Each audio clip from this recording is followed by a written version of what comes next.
Okay then, it's Ty-Hurricane here. I'm doing an audio transcript of the post, the 10 pages long report that I did earlier, so I'm going to read it aloud now. Time in it, Tyler's fridge, my happy face on it. It's called The Grunge Story, an Insider's Report by Tyehurricane, Tye-Hurricane. It goes as thus. The origins harken back to the 1980s. Principally, two players are its biggest advocates in the Seattle, USA home base region. Kurt Cobain and Chris Cornell. Generals, sergeants, and commanders. Chris emerges earliest on the scene, making underground waves. Kurt is not far behind. Chris sets the stage. Mother Love Bones Andy Wood perishes while he does so. Soundgarden, from the outset of Kurt's work, are rethought of as the sound of dentage. Hopeful, but with his reservations and not complete optimism, the S of D band, basically. Fecal Matter is Kurt's first entry of recordings on the battlefield. Others are more or less aware of Chris's earlier work before Bad Motor Finger. As time passes and moves forward, Kurt's bandmate Dale is understood well by Kurt and is not a trustable comrade. Neither is the Melvin's head honcho, who scoffed at Fecal Matter and did not show it true regard. I believe the intent then was to lead and emerge as Fecal Matter right from the onset if he, Kurt, could inspire others to believe in it as much as he did. They did not. Much later, all the Nirvana t-shirts everybody was wearing then, and decades later even, they were intended as Fecal Matter t-shirts. Kurt had to, of course, course correct and adjust. The name was too challenging for mass acceptance. Nirvana emerged as a go-between name, a safe sound, as he yells and screams out in that song off the Bleach record. The song after about a girl in sequence to be exact. As Kurt secured and scored victories with each new song entry,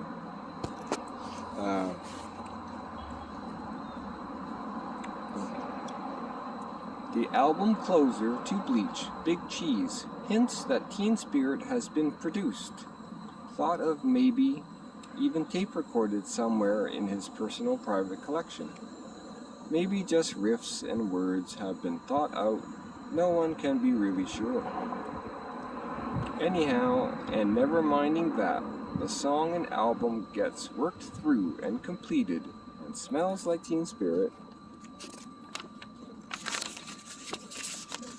emerges above all the great heap of music going on at the time, and Kurt and his little group have secured victory at life itself. He has captured the spirit, imagination, everything at that time in 1991.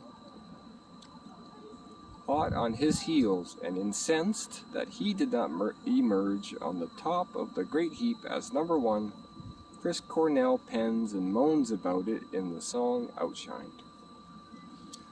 This greatly sours and dampens Kurt's mood and overall disposition. We have all emerged. We made it. Let's celebrate Kumbaya style. This is awesome. But with Outshined, Kurt knows that Chris is not altruistic like he is, and is incensed and enraged right back, making private vows in secret against Sound of Dentage band's Chris Cornell. Kurt/Curdy continues ramping up victories, securing hit song after hit song, and even gains enough trust from womankind herself, to go the full term of pregnancy and have Frances, Courtney's daughter, Curdy's daughter. It's in the DNA.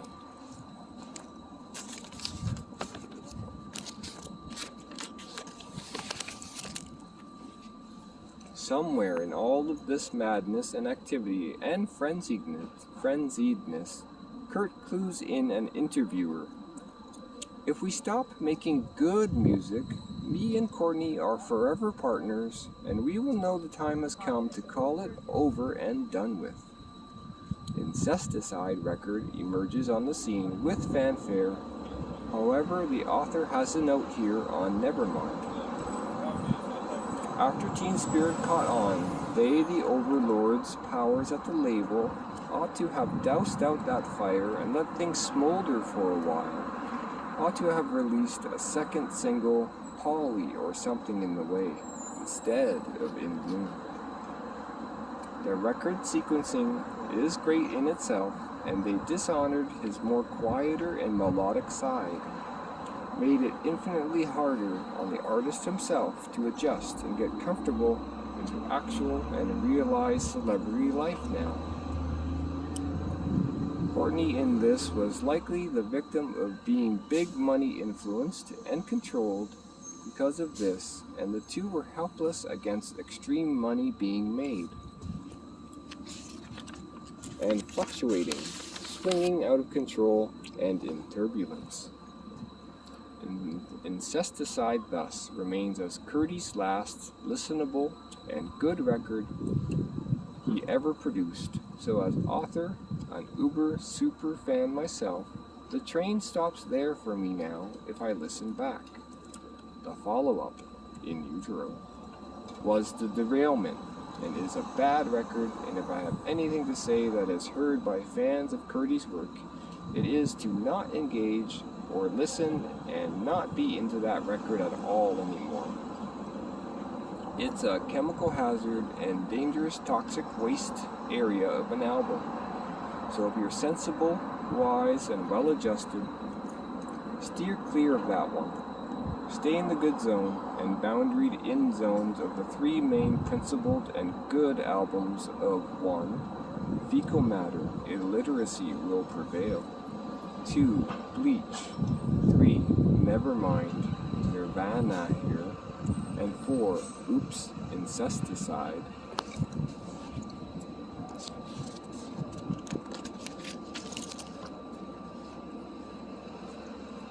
Knowing and forgiving Curdy for his choice of perishing away from the market and scene like a discontinued item.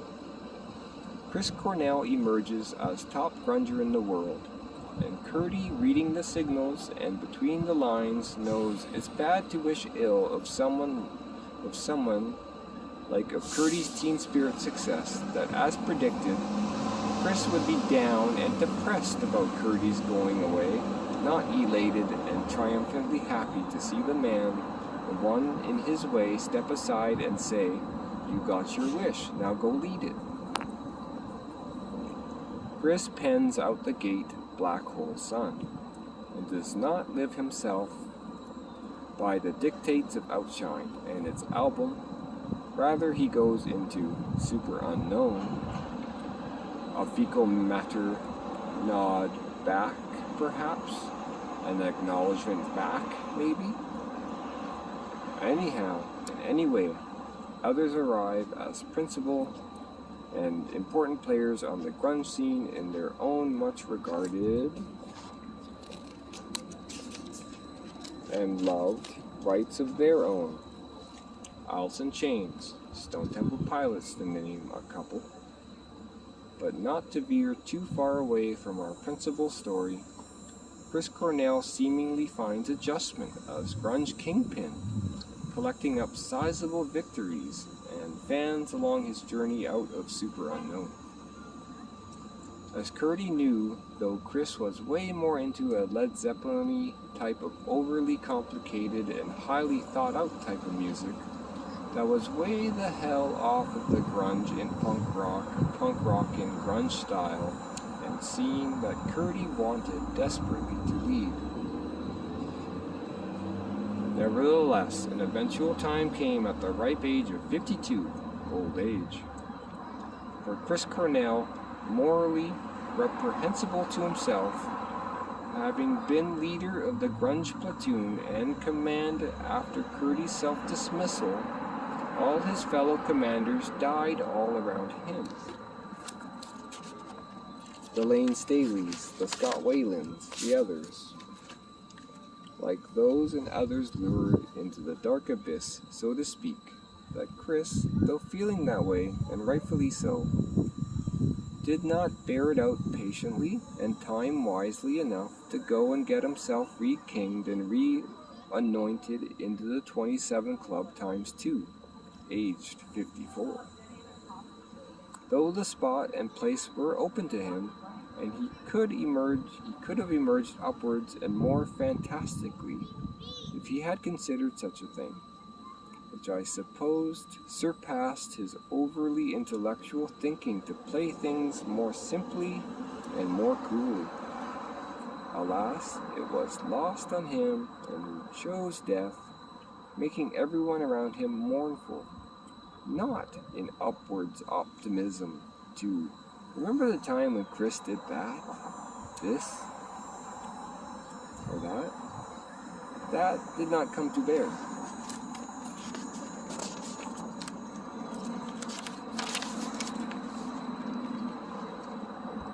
That, however, may still come to bear and pass through this type of fond remembrance, you see.